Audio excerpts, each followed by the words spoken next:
안녕하세요. 반갑습니다. 반갑습니다. 기도하겠습니다. 사랑이신 여호와 아버지 하나님 감사합니다.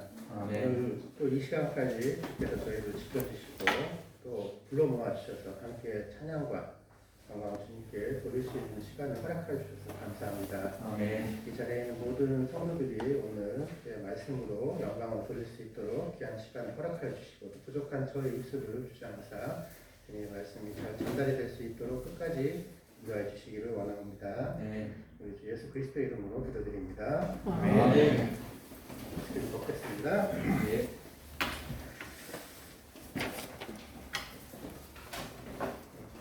오늘 말씀은 누가복음 9장 23절입니다.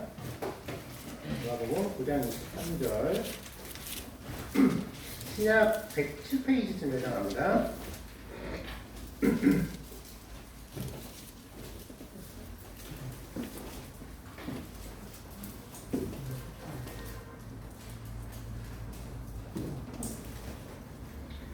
찾았나요? 네. 누가복음 9장 23절 한 절입니다. 제가 읽겠습니다.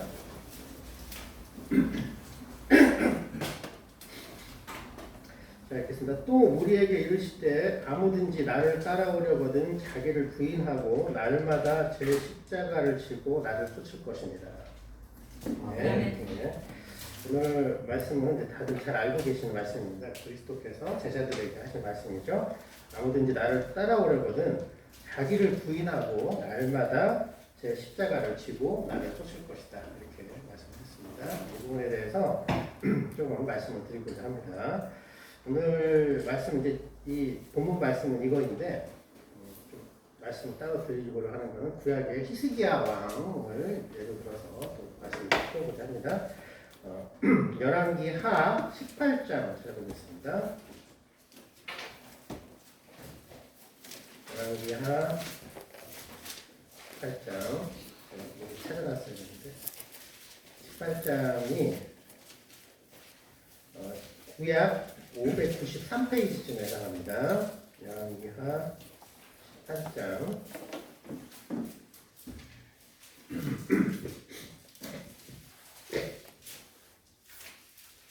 하셨나요? 네. 18장 1절부터 제가 한번 읽어보겠습니다. 좀 긴데 이렇게 읽어보겠습니다.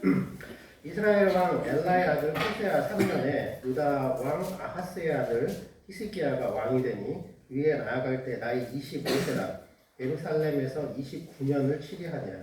그 모친의 이름은 아비라 스가리아의 딸이더라. 히스기야가 그 조상 다윗의 모든 행위와 같이 여호와 보시기에 정직히 행하여 여러 산당을 제하며 주상을 깨뜨리며 아세라 목상을 찍으며 모세가 만들었던 놋뱀을 이스라엘 자손이 이때까지 향하여 분양함으로 그것을 부수고 느우스단이라 일컬었더라. 히스기야가 이스라엘 하나님 여호와를 의지하였는데 그의 전후 유다 여러 왕 중에 그러한 자가 없었으니 곧 저가 여호와께 연합하여 떠나지 아니하고 여호와께서 모세에게 명하신 계명을 지켰더라. 여호와께서 저와 함께 하시매 저가 어디로 가든지 형통하였더라. 저가 아수르 왕을 배척하고 섬기지 아니하였고. 여기까지만 보겠습니다. 히스기야 왕은 워낙 유명한 왕이기 때문에 잘 알고 계시는 분들도 있을 거예요. 잘 알고 계시지 못하는 분들을 위주로 설명을 간단하게 드리겠습니다. 이게 유다 왕인데 이제 이때 당시에는 솔로몬이 우상 숭배를 함으로써 솔로몬의 아들 때 로보암 왕 때 여로보암이 일종의 반란이죠. 반란을 해서 나라가 두 개로 나뉘었어요. 그래서 여로보암이 북이스라엘을 만들고 르호보암이 남유다를 만들었어요. 그래서 남유다, 이건 유다 왕인데 남유다는 정통적으로 다윗의 자손들이 바로 왕이 되었었던 나라가 유다 왕이고 북이스라엘은 이제 반란을 했던 여로보암으로 인해서 만들어진 나라다 보니까 계속 쿠데타라고 그러죠. 계속 왕이 바뀌는 그런 역사가 있어요. 근데 북이스라엘은 20몇 명의 왕 중에 선한 왕이 한 명도 없었어요. 그래서 결국 일찍 망했고 이 유다는 다윗의 그래도 어찌어찌 다윗의 전통 다윗의 자손들이 계속 왕을 했는데 선한 왕이 별로 없었어요. 그러니까 한 8명 정도 선한 왕이 있었을 뿐이거든요. 근데 그 중에서 히스기야 왕은 정말 특히 선한 왕이라고 할 수 있는 왕이라고 할 수가 있습니다. 근데 배경은 좋지 않아요. 이 부친이 아하스 왕이었는데 이 아하스 왕이 이때는 아수르가 이때 인근 굉장히 강한 나라라서 유다 지역을 통틀어서 다 거의 지배를 하고 있던 시대였거든요. 아수르가. 근데 이 히스기야 왕의 아버지인 아하스는 아주 철저할 정도로 아수르에게 복종을 했던 시대였었어요. 그래서 어느 정도였냐면 아수르 지역에 가가지고 아수르에서 섬기는 우상들을 그대로 가지고 와서 그 우상들을 산당이나 여러 산당에다가 만들어서 아수르의 신들을 섬기게끔 이렇게 했던 왕이 아하스 왕이었어요.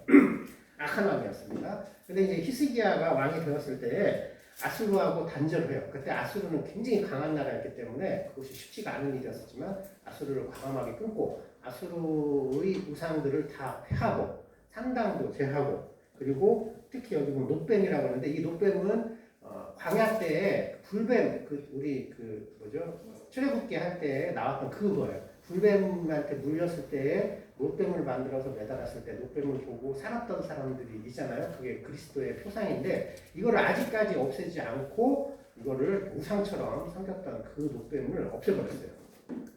그 히스기야가 그리고 유다 끝물인데 그때까지 놋뱀을 섬겼던 거예요. 그래서 이런 여러 가지 그리고 여기에는 적혀져 있지 않지만 여러 가지 훌륭한 치세를 해서 백성들한테 굉장히 칭송을 받았던 왕이 바로 히스기야 왕입니다. 그래서 그 전후 유다 여러 왕 중에 그러한 자가 없었다라고 할 정도로 굉장히 훌륭한 왕이죠. 근데 이제 히스기야가 여기 1절에 보면 그렇게 나오죠.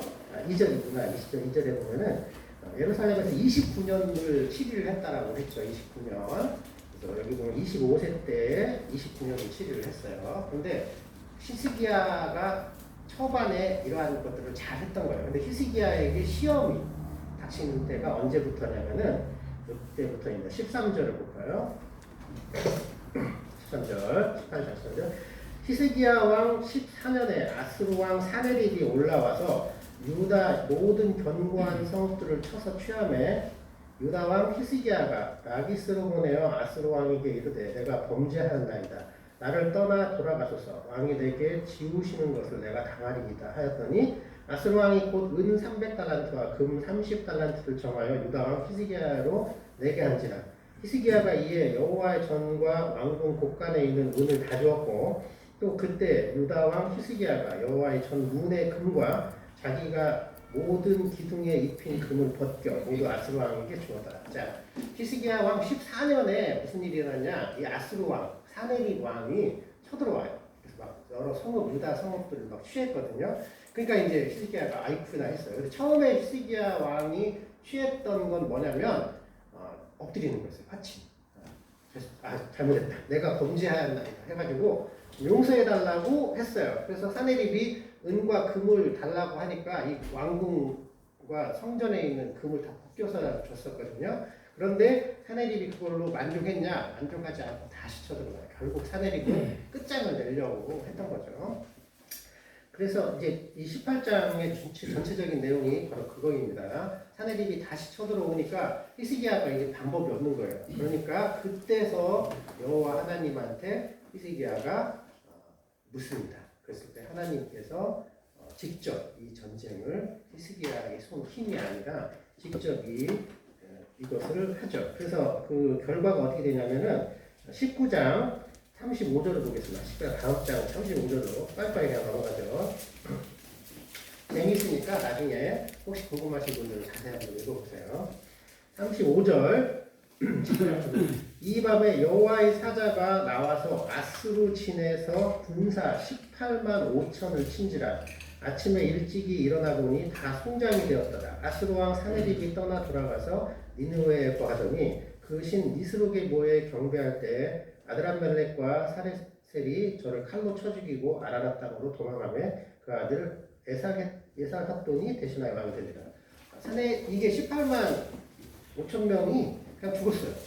갑자기 이거는 싸워서 이긴 것이 아니라 바로 여호와 하나님께서 직접 개입을 하셔서 이기게끔 하신 거예요. 그래서 사네립 왕이 다시 돌아가서 거기서 배반으로 인해서 죽게 되는 그런 일이 일어납니다. 자, 그랬을 때 히스기야 왕이 이제 14년, 히스기야 14년이죠. 14년에 이러한 극히 어려운 일을 당했을 때 처음에는 여호와를 의지하지 못하다가 나중에 정말 방법이 없을 때 여호와를 의지했을 때 여호와께서 직접 건져주시는 그런 일이 있었어요. 그런데 그 이후에 20장 20절 계속 시험이 계속 연속이 됩니다. 20장 그때 히스기야가 병들어 죽게 되매 아모스의 아들 선지자 이사야가 저에게 나와서 이르되 여호와의 말씀이 너는 집을 처치하라 내가 죽고 살지 못하리라 하셨나이다. 히스기야가 낯을 덕으로 하라고 여호와께 기도하여 가로되 여호와여 구하오니 내가 진실과 전심으로 주 앞에 행하며 주의 보시기에 선하게 행한 것을 기억하옵소서 하고 심히 통곡하더라. 이사야가 성읍 가운데까지 이르기도 전에 여호와의 말씀이 저에게 임하여 가로되 너는 돌아가서 내 백성의 주권자 히스기야에게 이르기를 왕의 조상 다윗의 하나님 여호와의 말씀이 내가 내 기도를 들었고 내 눈물을 보았노라. 내가 너를 낫게 하리니 내가 3일 만에 여호와의 전에 올라가겠고 내가 내 날을 15년을 더할 것이며 내가 너와 이 성을 아수르의 왕의 손에서 구원하고 내가 나를 위하고 또 내 종 다윗을 위하고 이 성을 보호하리라 하셨습니다. 자, 이게 뭔 뜻이냐면 이렇게 전쟁을 충분하게 이겼어요. 그것도 누구의 힘이냐면 여호와 하나님의 힘으로 이겼는데 이렇게 하고 나서 바로 히스기야가 병들어서 병에 걸려서 죽게 된 거예요. 이게 14년 히스기야의 치리한 지 14년에 한꺼번에 있었던 일이에요. 그때 선지자 이사야, 그 이사야가 있습니다. 이사야가 와가지고 낫지 못하고 죽으리라 라고 했을 때 히스기야가 바로 통곡을 하면서 기도를 하죠. 그랬을 때 이사야가 성읍을 떠나기도 전에 하나님께서 다시 그 말씀을 돌이켜서 15년을 더해요. 그래서 히스기야가 아까 29년을 치리했다라고 했죠. 그래서 원래 14년과 15년을 더해서 29년을 치리할 수가 있게 됐던 거죠. 자, 그래서 히스기야가 결국은 죽을 병에 걸렸을 때 여호와께 간절히 기도함으로 말미암아 여호와께서 또 15년의 삶을 허락하셨어요. 이게 연속된 시험이라고 했죠. 여기에서 히스기야가 여기 열왕기 하에서는 자세하게 나오진 않아요. 그런데 히스기야가 이것으로 인해서 여호와께 영광을 돌리지는 않았어요. 그래서 교만해졌다라고 표현이 되는데 한번 보겠습니다. 자, 이 12절 연속된 20장 12절입니다. 그때 발라단의 아들 바벨론 왕 브로닥 발라단이 히스기야가 병들었다 함을 듣고 편지와 예물을 저에게 보낸지라 히스기야가 사자의 말을 듣고 자기 보물고의 금은과 향품과 보배로운 기름과 그 분기구와 내탄고의 모든 것을 다 사자에게 보였는데 무릇 왕궁과 그 나라 안에 있는 것을 저에게 보이지 않은 것이 없다. 이게 무슨 뜻이냐 간단하게 적혀져 있지만 히스기야 원래 이제 바벨론이 따로 있었어요. 이때 당시에 바벨론은 그렇게 큰 나라가 아니었고 아수르의 지배를 받고 있던 시대였습니다. 근데 바벨론 왕이 히스기야가 병이 들었다라는 얘기를 듣고 사자를 보냈어요. 근데 사자가 도착할 때는 히스기야가 이미 병이 나은 상태인 거예요. 그래서 히스기야가 병이 나은 것 때문에 기뻐했는지는 몰라도 교만한 마음으로 자랑을 한 거예요. 자기가 이만큼 우리나라가 이만큼 튼튼하다 자랑을 한 것이 바로 그 얘기입니다. 그랬을 때 다시 이사야가 와가지고 예언을 합니다. 16절이죠. 이사야가 히스기야에게 이르되 여호와의 말씀을 들으소서. 여호와의 말씀이 날이 이르리니 무릇 왕궁의 모든 것과 왕의 멸조가 오늘까지 쌓아두었던 것을 바벨론으로 옮긴가 되고 하나도 남지 아니할 것이요. 이렇게 쭉 쉽게 얘기하면은 이 유다가 바벨론에 의해서 멸망할 것을 예언을 하는 거예요. 그때 당시에는 아수르가 지배하고 있었던 시대지만 결국은 바벨론에 의해서 멸망할 것이라는 예언을 해요. 그때 히스기야가 그거를 풀죠. 자, 이렇게 얘기가 간단하게 얘기가 나옵니다.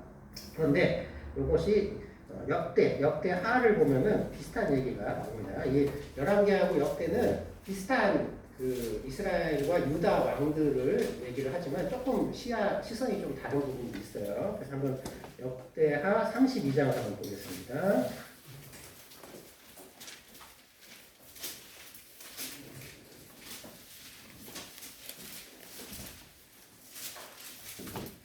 역대하 32장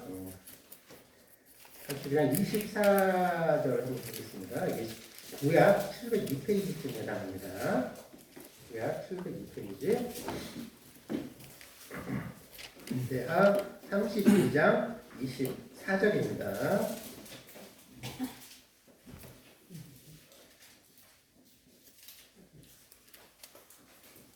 찾으셨나요? 네. 제가 빨리 읽겠습니다. 그때 히스기야가 병들어 죽게 된 고로 여호와께 기도하며 여호와께서 그에게 대답하시고 또 이적으로 보이셨으나 히스기야가 마음이 교만하여 그 받은 은혜를 보답지 아니하므로 진노가 저와 유다와 예루살렘에 임하게 되었더니 히스기야가 마음의 교만함을 뉘우치고 예루살렘 거민들도 그와 같이 하였으므로 여호와의 노가 히스기야 생전에는 저에게 임하지 아니하니라. 자, 그 사이에 교만함이 있었다라는 걸 알 수가 있죠. 그렇게 하고 그리고 이제 히스기야가 이제 사내립이 쳐들어왔다가 다 놓고 다 홀로 도망치는 경우가 해서 다시 재물이 넉넉해졌다는 거죠. 그래서 여기 보면 27절 히스기야가 부와 영광이 극한지라 이 은금과 보석과 향품과 방패와 모든 도매도들을 위하여 국고를 세웁니다. 이게 이제 쫄딱 망했다가 망하려고 했다가 이제 다시 부요하게 되니까 바벨론 사자에게 자랑을 한 거예요. 교만한 마음으로. 그것도 다 연속된 시험이죠. 자, 그래서 보면은 31절 또 바로 넘어가겠습니다. 그러나 바벨론 방백들이 히스기야에게 사자를 보내어 그 땅에서 나타난 이적을 부를 때 하나님이 히스기야를 떠나시고 그 심중에 있는 것을 다 알고자 시험하셨다 했을 때 히스기야가 교만에 있었던 이런 부분을 이렇게 교차로 해서 읽으면 조금 더 좀 쉽게 알 수가 있습니다. 자, 그래서 결국은 히스기야가 죽게 됩니다. 그래서 33절 보겠습니다. 히스기야 그 열조와 함께 잠에 온 유다와 예루살렘 거민이 저를 다윗의 자손의 묘실 중에 높은 곳에 장사하여 저희 죽음의 존경함을 포하였더라. 그 아들 므낫세가 대신하여 와게 되더라. 히스기야가 비교적 짧은 치리를 하고 죽고 났을 때 백성들이 그 히스기야가 워낙 선한 왕이고 여러 가지 좋은 일을 했기 때문에 다윗의 묘실 중에 높은 곳에 모셨다라고 하는 거죠. 자, 그 아들 므낫세가 왕이 됐는데, 자, 이 므낫세도 큰 획을 그은 왕이에요. 뭐냐면 역대 왕 중에서 정말로 악한 왕이었어요. 정말 악한 왕이었거든요. 히스기야는 가장 선한 왕 중에 하나였다면 이 므낫세는 가장 악한 왕 중에 하나가 바로 아들 므낫세입니다. 므낫세 33장 1절 한번 연결해서 보겠습니다. 므낫세가 위에 나아갈 때에 나이 12세라 일찍 굉장히 어린 나이죠. 이 12세라는 건 무슨 뜻이냐면 히스기야가 14년에 죽을 뻔한 것을 다시 살고서 15년의 삶을 더했을 때 그때 그 기간에 낳은 아들이라는 걸 알 수가 있죠. 여호와 2절 죄송합니다. 1절 다시 읽겠습니다. 므낫세가 위에 나아갈 때 나이 12세라 예루살렘에서 55년을 치리하며 여호와의 보시기에 악을 행하여 여호와께서 이스라엘 자손의 앞에서 쫓아내신 이방 사람의 가증한 일을 본받아 그 붙인 히스기야의 헐어버린 산당을 다시 세우며 바알들을 위하여 단을 쌓으며 아세라 목상을 만들며 하늘의 이런 성신을 숭배하여 섬기며 이렇게 나옵니다.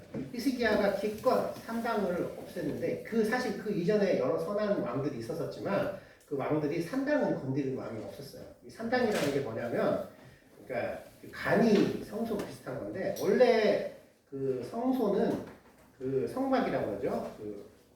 그 이스라엘이 광야 생활을 했을 때 성막에서 예배를 드리고 거기서 제사를 지냈는데 이제 이스라엘 가나안 땅에 정착을 했어요. 그런데 정착을 했는데 땅이 넓어졌잖아요. 한 자리에 모이기가 어려워졌는데 이때 우리가 흔히 얘기하는 성소는 언제 졌냐면 다윗이 준비하고 솔로몬 때 성소를 졌거든요. 그럼 그 사이에 어디서 예배를 드렸냐면 여러 지역에 산당 같은 걸 만들어서 그 산당에서 간이로 예배를 드리는 거예요.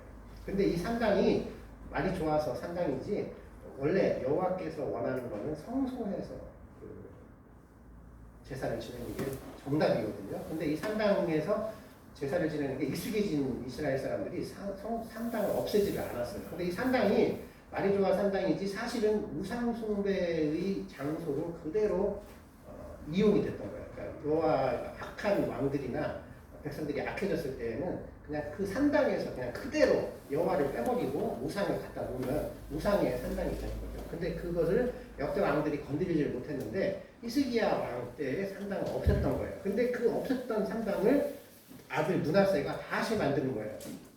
결국 그러니까 정말 유일한 업적을 히스기야가 세웠는데 만들었죠. 자, 이 왕이 얼마나 악했냐 쭉 넘어가서 9절을 보겠습니다. 33절 9절입니다. 33절 9절. 유다와 예루살렘 거민이 므낫세의 게임을 받고 악을 행한 것이 여호와께서 이스라엘 자손 앞에서 멸하신 열방보다 더욱 심하였다. 이게 뭐냐면 이 가나안 땅에 원래 그 살던 족속들이 있었거든요. 근데 그 족속들이 왜 족속들이 쫓겨나고 죽어야 되냐면 그 족속들이 우상 숭배에 굉장히 빠져 있었기 때문에 악했기 때문에 악이 관영할 때까지 기다린다는 것이죠. 악했기 때문에 결국 멸망을 당했는데 그들보다 더 악했다는 거예요. 우상 숭배를 더 열심히 했다는 얘기죠. 그만큼 므낫세 왕이 악한 왕이었다는 거예요. 그리고 또 오래 살았어요. 보면 55년을 치게했다는 얘기죠. 그래서 장시간 동안 히스기야가 선한 행실을 다 까먹고 므낫세가 악한 걸로 말미암아 이스라엘이 정말 심하게 타락했어요. 그래서 이 므낫세 때문에 사실은 유다가 멸망하게 되는 원인 중에 하나가 됐었죠. 자, 그래서 므낫세가 이렇게 악한 왕이었는데 또 끝이 이걸로 악한 왕으로만 딱 끝난 게 아니라 재밌는 게 또 있어요. 한번 보겠습니다. 10절 연속해서 보겠습니다. 여호와께서 므낫세와 그 백성에게 이르셨으나 저희가 듣지 아니한 고로 여호와께서 아수르 왕의 군대 장관들로 와서 치게 하시매 저희가 므낫세를 사로잡고 쇠사슬로 결박하여 바벨론으로 끌어간지라. 저가 환난을 당하여 그 하나님 여호와께 간구하고 그 열조의 하나님 앞에 크게 겸비하여 기도하므로 하나님이 그 기도를 받으시며 그 간구를 들으시사 저로 예루살렘에 돌아와서 다시 왕위에 거하게 하시매 므낫세가 그제야 여호와께서 하나님이신 줄 알았다. 자, 므낫세가 악한 왕인 건 사실이에요. 그것도 정말로 악한 왕이었는데 너무나 악하니까 아수르로 인해서 포로로 잡혀가게 했어요. 그런데 그 포로로 잡혀가서 고난을 당하는 중에 므낫세 왕이 그때 여호와께 부르십니다. 정말 웃기죠. 온갖 악한 그런 우상들에게 기도를 했다가 통하지가 않으니까 제가 보기에는 마지막에 그냥 그 열조의 왕이었던 여호와 앞에 크게 경배했다는 거죠. 기도를 한 거예요. 그때 여호와께서 므낫세를 그 악한 왕인 므낫세를 다시 회복시켜줘요. 그 기도를 하시니까. 그랬을 때 그때서야 므낫세가 여호와께서 참 이스라엘의 하나님이다라는 것을 깨달은 거예요. 막판에. 그래서 그 이후에 므낫세가 어떻게 했냐면 15절 보겠습니다. 15절 이방신들과 여호와의 전에 우상을 제하며 여호와의 전을 건축한 사내와 예루살렘에 쌓은 모든 단을 다 성 밖에 던지고 여호와의 단을 중수하고 화목제와 감사제를 그 단 위에 드리고 유다를 명하여 이스라엘 하나님 여호와를 섬기라 하매 백성이 그 하나님 여호와께만 제사를 드렸으나 오히려 산 땅에서 제사를 지냈다. 산 땅은 없애지는 않았으니까요. 그래서 므낫세 왕이 정말 악한 왕이었지만 막판에 이렇게 또 회개를 하는 모습을 보여줍니다. 그래서 히스기야 왕은 정말로 가장 선한 왕 중에 하나였지만 그 왕이 그 교만에 빠졌을 때 분명히 어려운 그런 시험이 있었던 것과 므낫세처럼 극히 악한 왕이었지만 그가 전심으로 여호와께 부르짖었을 때는 여호와께서 응답을 해주셨다는 걸 알 수가 있죠. 자, 히스기야 왕에 관한 부분이 이기였고 이게 찾아보진 않을게요. 워낙 유명하니까 다윗 왕을 또 예로 들어보겠습니다. 다윗 왕 같은 경우는 정말로 선한 왕이었어요. 일평생 여호와를 떠나지 않았죠. 근데 두 번 그 앞에 범죄를 저지르게 되는데 그게 그 중에 하나가 바로 우리아의 아내 밧세바와 간통을 행하는 그런 일이 있습니다. 자, 근데 이 히스기야와 다윗이 약간 공통점이 있어요. 이게 뭐냐면 히스기야가 어려움과 공경에 처했을 때, 왜냐하면 히스기야가 그 아들 아스 왕으로부터 뭘 물려받았을 때는 나라가 아주 개판이었던 거예요. 그냥 우상에 찌들어 있었고 아스르 왕에게 조공도 바쳐야 되는 굉장히 극한 프로세스, 뭔가 선한 사업을 행할 때에 극히 어려운 일을 했을 때에는 전심으로 여호와를 쫓다가 나중에 이제 14년쯤 돼서 이제 왕국이 어느 정도 기틀을 잡고 괜찮을 때에 비로소 시험을 받았다라는 건 뭐냐면 그가 교만에 빠질 수 있는 그런 상태가 되었다라는 거죠. 다윗도 마찬가지예요. 다윗은 거의 평생 전쟁을 했었거든요. 초기에는 왕이 되기 전에는 사울 왕에게 계속 쫓기면서 목숨의 위협을 받았고, 그리고 자기가 왕이 되었을 때는 주위에 있는 온갖 나라와 전쟁을 하면서 항상 목숨을 위협을 받았어요. 그때 다윗이 나중에 전쟁에 참가를 했을 때에 정말 죽을 뻔한 적이 있었거든요. 그랬을 때 더 이상 왕은 전쟁에 참석하지 말고 이제 웬만큼 깃들이 잡혔으니까 왕은 더 이상 참석하지 말고 이제 부하들만 전쟁에 참가하겠다. 그래서 이제 다윗이 부하들만 전쟁을 하게 하고 왕에 있었던 거예요. 근데 어느 정도 왕국이 기틀을 잡아서 좀 먹고 살만할 때 그때 바세바가 눈에 들어온 거예요. 그래서 바세바를 취했고 바세바와 간통을 해서 임신을 했어요. 바세바가. 자, 임신을 했을 때 바세바의 남편인 우리아는 전쟁하고 있는데 임신했다면 어떻게 되겠습니까? 간통했다라는 것이 백성들이 다 알겠죠. 그리고 다윗이 간통했다라는 걸 다 알 거 아니에요. 그랬을 때 다윗이 이것을 숨기려고 누구를 두려워했냐면 백성을 두려워함으로 숨기려고 우리아를 불러요. 근데 우리아가 너무 충직해가지고 내가 전쟁 중인데 내 동료들은 다 전쟁하는데 내가 무슨 아내를 보겠냐 해서 안 가요. 그러니까 어떻게 해? 간통을 숨길 수가 없잖아요. 그러니까 우리아를 결국 다윗이 죽여요. 굉장히 위험한 전투에 집어넣으라 해서 죽이죠. 그거를 다른 사람들은 몰라도 몇 명은 알죠. 모압이라든가 몇 명은 알게 됐어요. 그런데 그래서 우리아를 죽이고 나서 바세바를 데리고 와서 바세바가 그 간통으로 인한 아이가 날 때까지 여호와께서 기다려요. 그런데 그러면 시간이 얼마나 되겠습니까? 최소한 10개월 이상을 여호와께서 기다렸는데 놀라운 거는 다윗이 그 10개월이 넘는 기간 동안 여호와 앞에서 회개를 하지 않아요. 평생 무슨 일만 있어도 정말 사소한 일만 있어도 여호와께 물어봤던 다윗이 최소 10개월이 넘는 기간 동안 여호와 앞에서 회개를 하지 않습니다. 백성들은 두려워했어요. 자기가 간통하는 것을 백성은 두려워했지만 여호와 앞에 회개를 하지 않아요. 그랬을 때 선지자를 보내서 여호와께서 꾸짖었을 때까지 저도 여호와 앞에서는 회개하지 않았다. 그 긴 시간 동안. 그랬을 때 이제 물론 회개를 했을 때 다윗이 크게 눈물로 하고 결국 그 아이는 죽죠. 그것이 이제 그 눈물로 쓴 편지가 그게 시편에 또 나오죠. 자, 뭐냐면 시험은 먹고 살만할 때 시험이 온다는 거예요. 정말 내가 극심한 고난과 어려움이 있을 때에는 그것 자체가 근데 사람들은 착각하기 쉬워요. 내가 고난과 어려움이 있는 것을 시험이라고 생각하기 쉽거든요. 근데 그것이 아닐 수도 있다는 겁니다. 오히려 시험은 고난과 어려움이 시험이 아니라 그 고난과 어려움을 겪고 났을 때에 오히려 교만에 빠지기가 쉽다는 거예요. 오히려 그 고난과 어려움을 통해서는 우리가 주님 앞에 부르짖는 것이 쉬울 수도 있다는 거예요. 오늘 이 말씀을 드리는 거는 이제 교만에 관한 부분을 말씀드리려고 하는 것 중에 하나입니다. 우리가 신앙생활을 할 때 여러분들 저도 마찬가지입니다. 각자 이렇게 그 교제를 하다 보면은 성도가 조금씩 다 달라요. 뭐가 다르냐면은 믿음 안에서 약점이 있는 부분이 좀 다릅니다. 믿음 안에서 어떤 성도는 예를 들어서 어떤 성도는 돈이 너무 없어서 그 돈으로 인해서 생기는 모든 어려움이 다른 성도들보다 극심할 수도 있어요.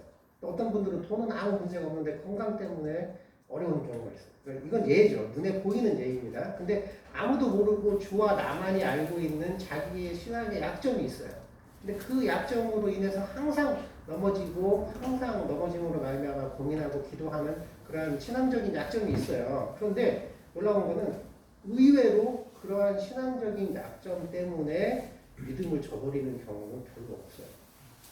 그건 그냥 약점인 거예요. 나와 하나님 앞에서의 약점이고 내가 항상 고민하고 항상 기도하고 항상 이것 때문에 어렵구나라고 느껴지는 거지만 의외로 그걸로 인해서 넘어지거나 시험에 빠지는 경우 물론 소소하게 계속 죄를 짓고 그걸로 계속 반복이 되는 일은 있어요. 그렇기 때문에 그것이 나의 심령의 큰 고민과 기도가 되는 것은 있는데 그런 걸로 인해서 오히려 넘어지는 그런 경우는 드물다는 거예요. 의외로.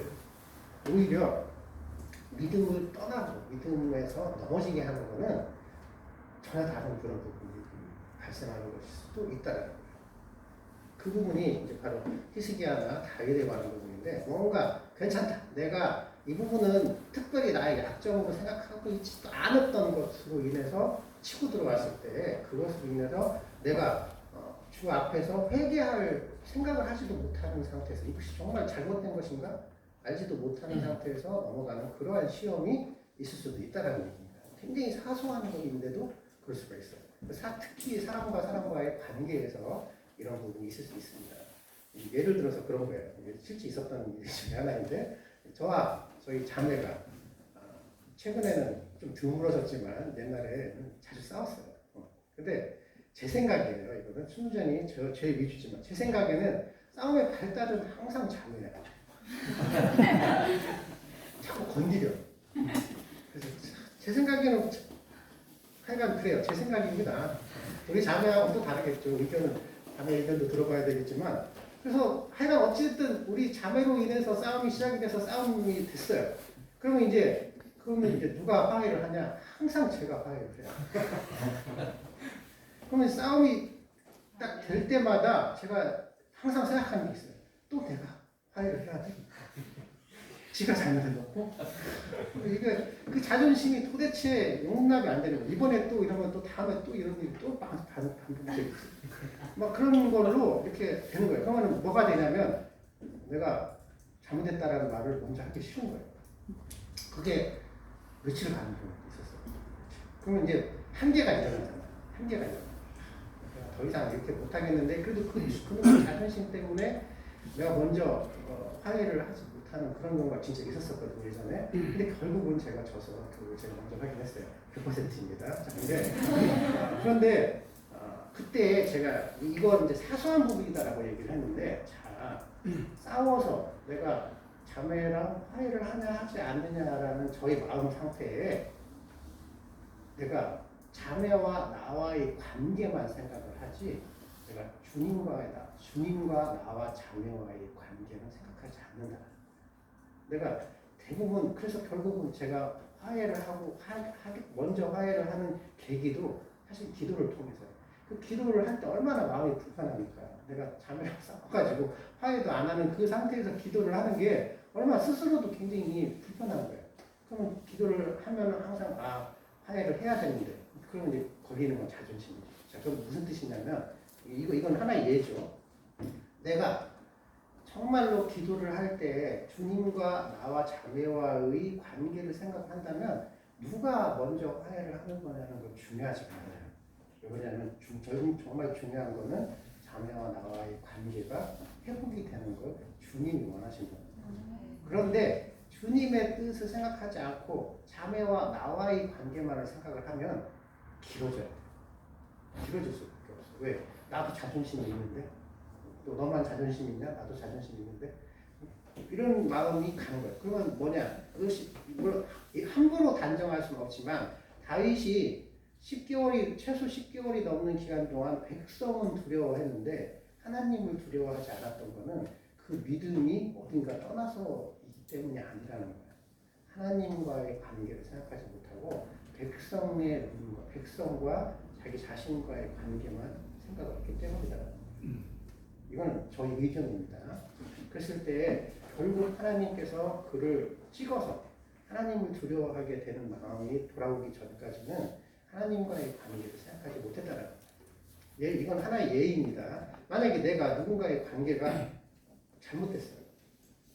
그랬을 때 대부분의 사람들은, 저만이 아니에요. 사실 교제를 하다 보면 대부분의 사람들은 하나님과 나와 그 성도와의 관계를 생각하지 않고 하나님은 빼고 그 성도와 나와의 관계만을 생각하는 경우가 많아요.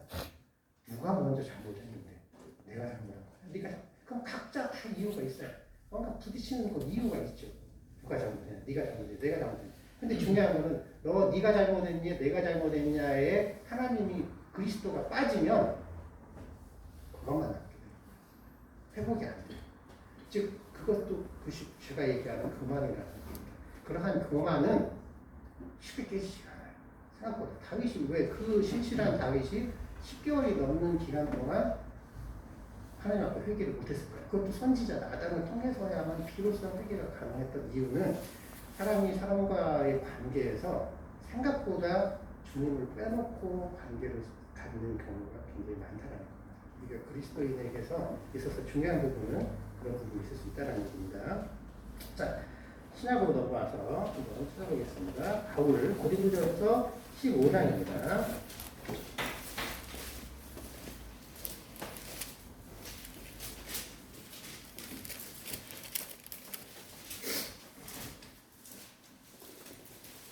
시보장 31절입니다. 신약 283페이지쯤 해당합니다. 그걸 15장 31절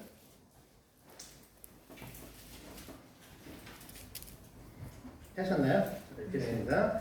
형제들아 내가 그리스도 예수 우리 주 안에서 가진 바 너희에게 대한 나의 자랑을 두고 단언하노니 나는 날마다 죽노라. 자, 이거 바울이 얘기한 건데요. 바울이 말한 겁니다. 고린도 지역에게 이 바울이 얘기한 이 말은 원래의 말뜻, 원어적으로 말을 한다면 그런 뜻이에요. 그러니까 나는 날마다 죽노라는 것은 나는 날마다 죽음의 위협에 처해 있다 이런 뜻이거든요.